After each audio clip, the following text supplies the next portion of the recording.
Okay, so while y'all are still getting those files, excuse me, I'll just show y'all what we're up to, which is going to be our next assignment, conceptual double exposure. And I'm sure you'll have seen stuff like this before, right? It's like two things combining and coming into one image in this way that's like got a mood, it's got an atmosphere, it feels like ethereal or dreamy. Um, and maybe some elements are more city elements and architectural elements, and some of it's more nature, and maybe there's a combination. And sometimes there's patterns as well. And you can kind of see, you'll see it better when you look at it on canvas yourself. The projector kind of loses it. But this has some sort of like cityscape thing going on. Got you over there. Photoshop should be opening. Um, so yeah, we're gonna make our own versions of all of these. Oh, here's the geometry thing going on. And we're gonna use some new technical skills to do it. So you can see there's like a smaller cityscape, a bigger cityscape, and all that. Um, so let's see. I know this is a lot of text, but basically you're gonna find a portrait photograph and at least one landscape texture or pattern to merge with it. Again, you'll probably have more than one when it's all said and done. You're gonna put in a new document and we're gonna be working with smart objects. We're gonna be working with filter galleries, clipping, which we did last time, blending. We're gonna use the clone stamp in a new way and layer styles, which is a little bit of a recap. So some new stuff, some old stuff, but the results are pretty cool. And in the end, we're going to export it as a TIFF actually, instead of a JPEG. So a TIFF is just like a higher file. It's just a nicer quality, bigger quality. We're gonna do 300 DPI, a minimum of 10 by 10 inches. And you're gonna turn in that TIFF, but also the Photoshop document as well. And when you turn things in, you're going to write in the submission comments just why you chose the blending mode that you did. And so we'll get into that in the demo as well. But again, these are the examples. If you just walked in, this is what we're up to today. We're going to be making our own version of these double exposures, which back in film photography, they would do this in camera. But now that we have Photoshop, we have a lot of freedom and a lot of like different creative directions we can go in. All right. So the files are under files and then demo files and then conceptual double exposure. So Katie, I've got you on that computer actually. Yeah. And then these three right here.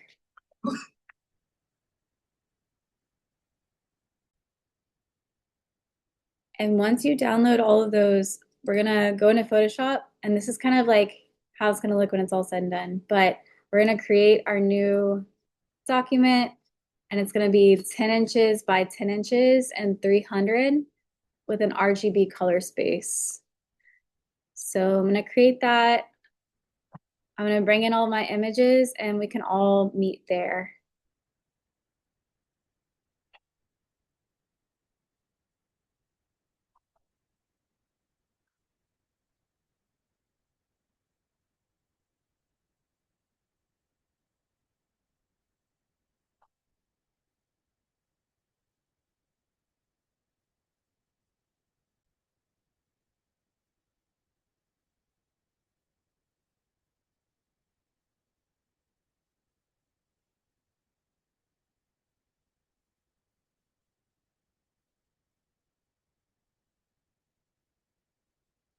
And I'm gonna hide everything except for my portrait. That's what I'm gonna have at first. So they're all in there. You can see it in my layers panel, but I'm only showing my portrait. And something I'll say right away is whenever you're finding your own portraits, I've got two really good websites that have a lot of free images that are royalty free and they're like stock photo quality. That's where I got this one. It's pexels.com. And then I always forget the name of the other one, but I did write it down. So I'll get that other one too as well.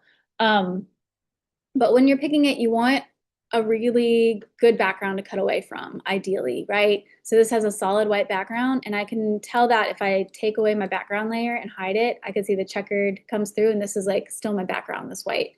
Um, so that's really good. Maybe like your background would be a green screen or something, but when you're searching it, just being specific, like profile, portrait, like plain background or white background or whatever. And so we're gonna get this person isolated from the background. And remember, we have all of our different tools, all of our different options. But my favorite, if it works out, I always go to this one, is the object selection tool because it's so easy. And so as always, we have to make sure that this is selected, right? I need my portrait layer selected to be the one to change it or anything. Um, and I'm gonna draw a bounding box around my person. It's gonna do the marching ants thing, and I'm gonna go to select a mask, like we talked about last time.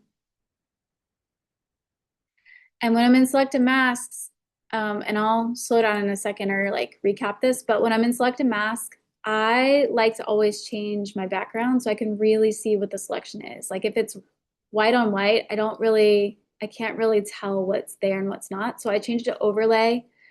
And I could see that there's still parts that are missing. So it's not the best clean selection. So I'm going to play around with my radius, and it's doing a better job. It's getting rid of some of the white in the hair. I'm really looking here because that's my problem area. And that's pretty great. It's pretty good. So I feel happy with that. And I'm looking at the other edges and everything else looks really clean. Although, let me see if I come back a little bit, if it gets, no, I think I need to stay out in this, on this side of it. So I'm gonna click OK. And this is new. So we're gonna output to a layer mask actually this time instead. So I'm gonna right click, actually, sorry, not right click. I'm gonna click this little rectangle with the circle inside of it with my active selection, and it's gonna just create that mask in there. And what's cool about this is that I can always come back and edit this, right? If I were to make a selection like the normal way, all of the background would be gone. So I don't have to delete the background this way, which can be helpful.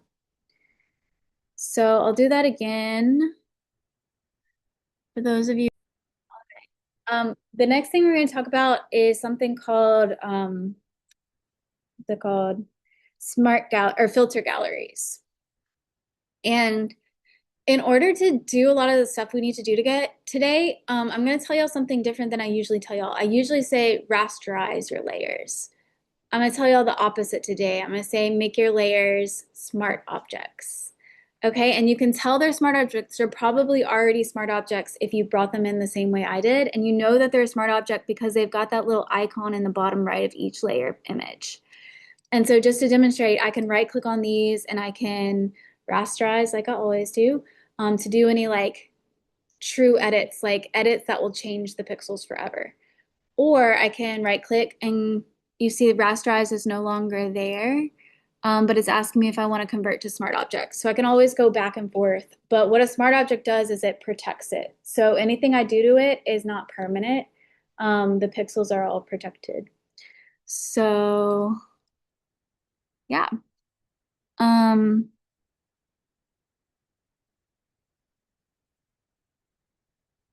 okay, so back to this one. So now that it's a smart object, and if you're not sure still if it's a smart object, let me know. But now that it's a smart object, we're gonna go up to filter up at the top. It's a little button up at the top, and we're gonna go to filter gallery. And when I click on filter gallery, it'll show me the face. And if it doesn't show me the face, that means I didn't have the right thing selected in my layers panel. I might have had my mask selected. I might have had a different layer selected. But if I have her selected, she'll pop up and I'll have all these different drop down menus. And some of them are really fun. And some of them look really like don't look great, to be honest with you. But Like they kind of give that like original Photoshop sort of like cheesy vibe to them. But others are really cool, especially if you apply them in a subtle way. And so you can kind of play around with different ones and see like what you like. Mine already has two in it. But they're usually just gonna change themselves out. They're not gonna like add on top of each other just yet. So you can kind of click through and see that some of them are really cool and you can like play around with the different variables, right? They've got sliders and all that. Um, so play around, but the one that we're gonna end up using is this texturizer. It's under texture. And then what else? Let's see. Maybe photocopy. Let me see what I said in my other one.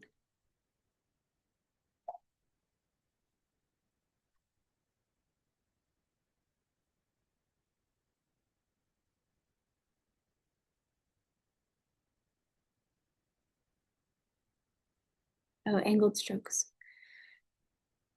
Okay.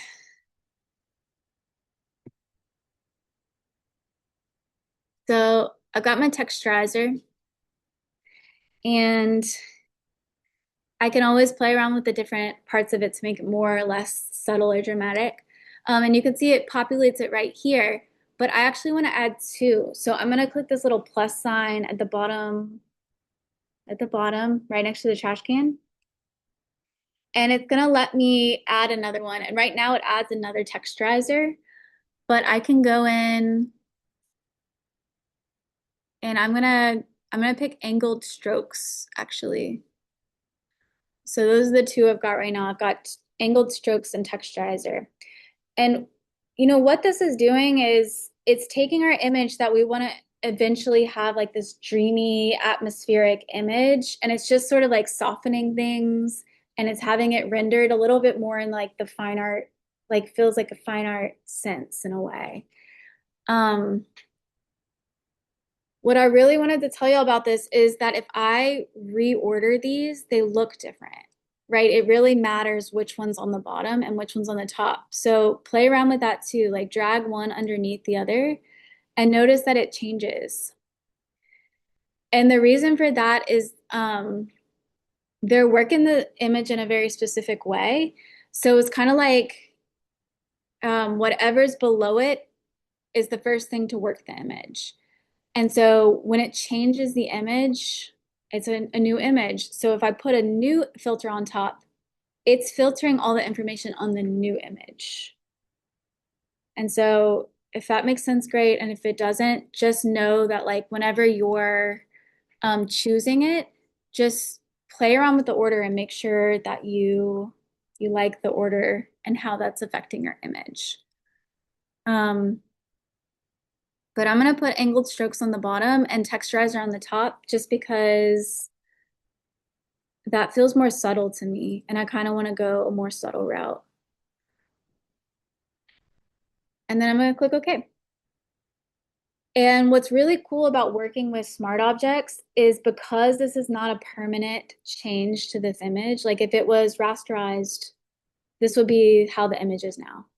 But because it's smart object, you could see that it creates like a little sub layer that I can always turn off and on. So I can go back to my original image and I can double click on filter gallery and I can go edit any of it. So I just like double clicked right here, filter gallery, and I can now edit it. So that's really cool.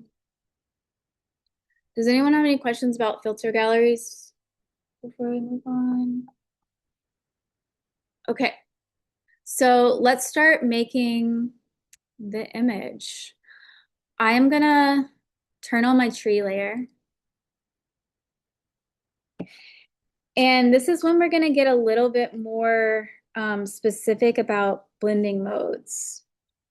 And I know we've worked with blending modes before, and y'all worked with them a lot in Pixel 1.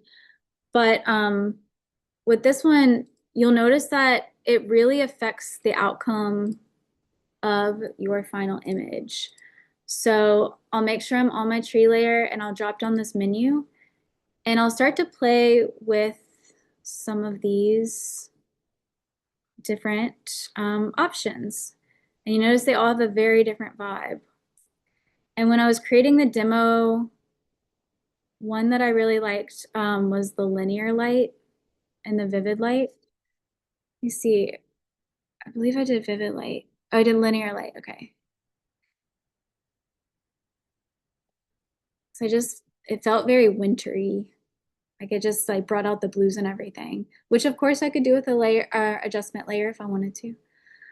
Um, but yeah, the screen option is like kind of the classic double exposure. Like that's a very classic look for this kind of edit.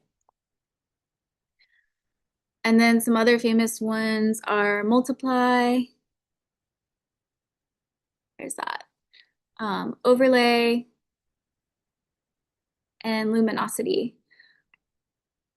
So you can pick one that you like the most. I'm gonna go with linear light. Let me see, no, I kept the opacity at 100. Okay, cool. And so I have the chance to resize my tree layer, right? And so I did do that. I made it a little bit smaller. And I just sort of moved the lines in a way that made sense to me and felt right.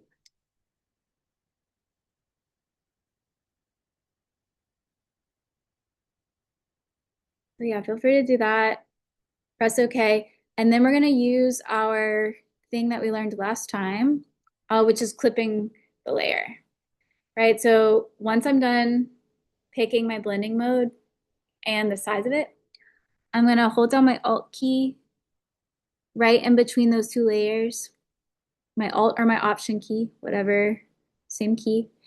And the cursor is going to change into the clipping mask cursor. I'm just going to click and the trees are going to snap to my person. So I'll do that again.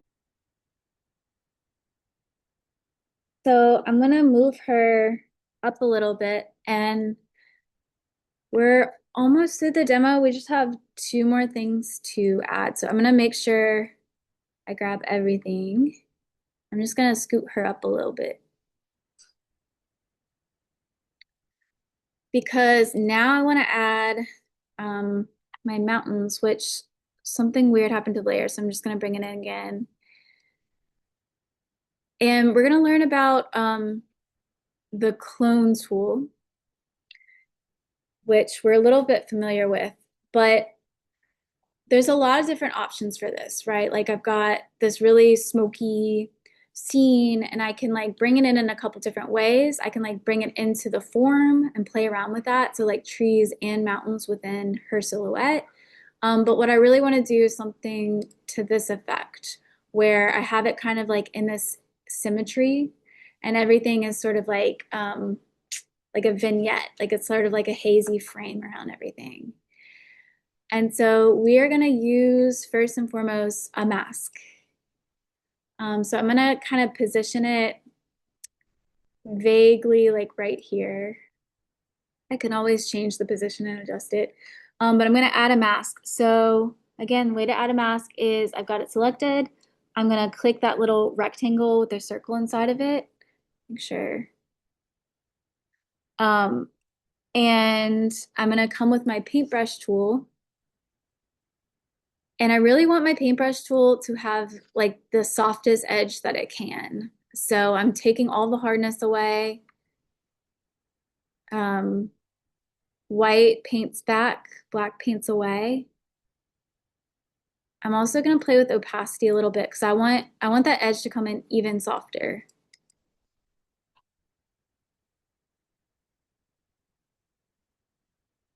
So I have something really nice and atmospheric happening.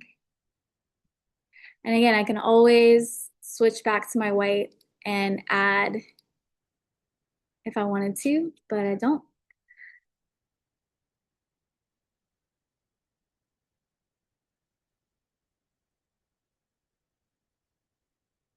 And I'm even gonna do that on the person as well, like on her mask, because I don't want her to have such a hard edge. And I might like just randomly paint in. You can't really see it well, but like you could see the trees are like coming in the background a little bit, so ever so softly. Um, so yeah, I might play around with that. Might decide I don't really like it and take some of it away. But those masks just give me so much freedom to experiment, basically. But I really do like how that turned out. And I might, play with my brush size. That's going to make a really big difference in how things look, right? A smaller brush is going to look different than a bigger brush.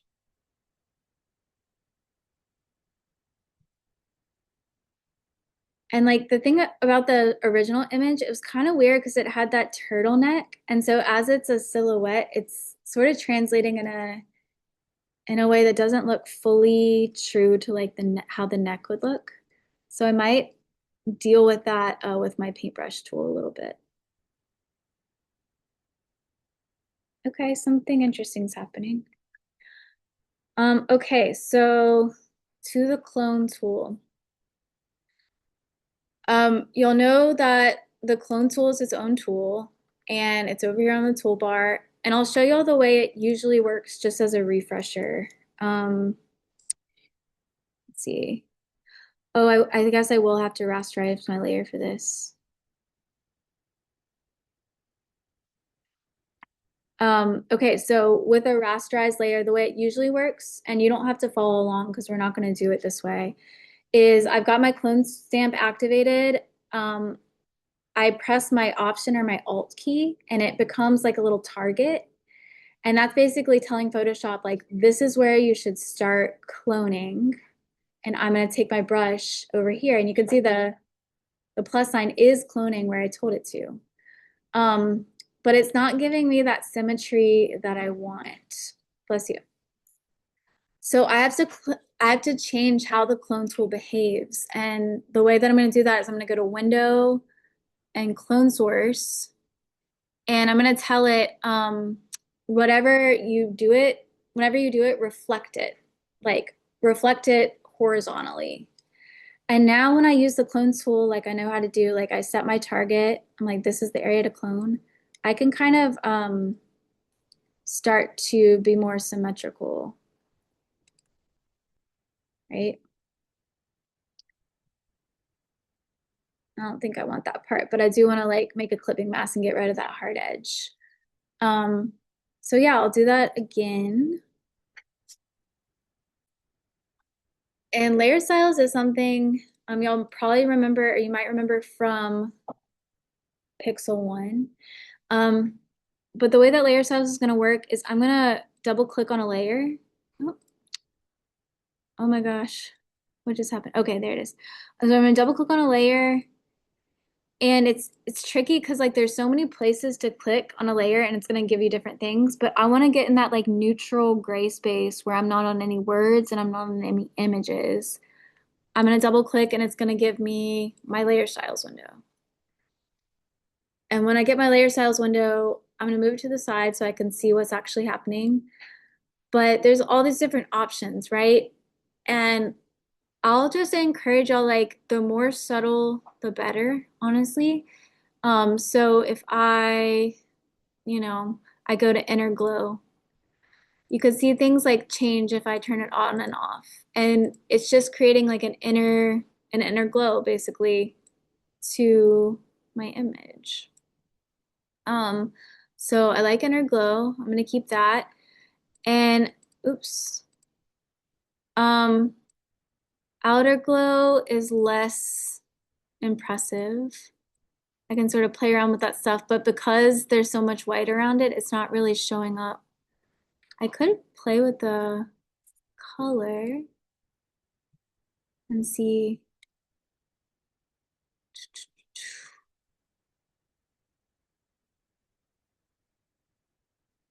I gotta figure out why it's not showing up because it should be around the edges a little bit more. But you can play around some of the other ones and see if there's something that appeals to you. Like here's kind of like a drop shadow thing, which I don't think is super appropriate to my image. But I don't know, it does add like an interesting thing starts to happen, but I don't really like it. It makes it look a little bit too much like a 2D thing instead of a 3D thing. Um, so yeah, you can play around with some of them and see if anything, if it enhances your image in any way. And you can play around with them for different layers, right? I can like go to that one, see what an inner glow would be like. The outer glow is actually like showing up this time.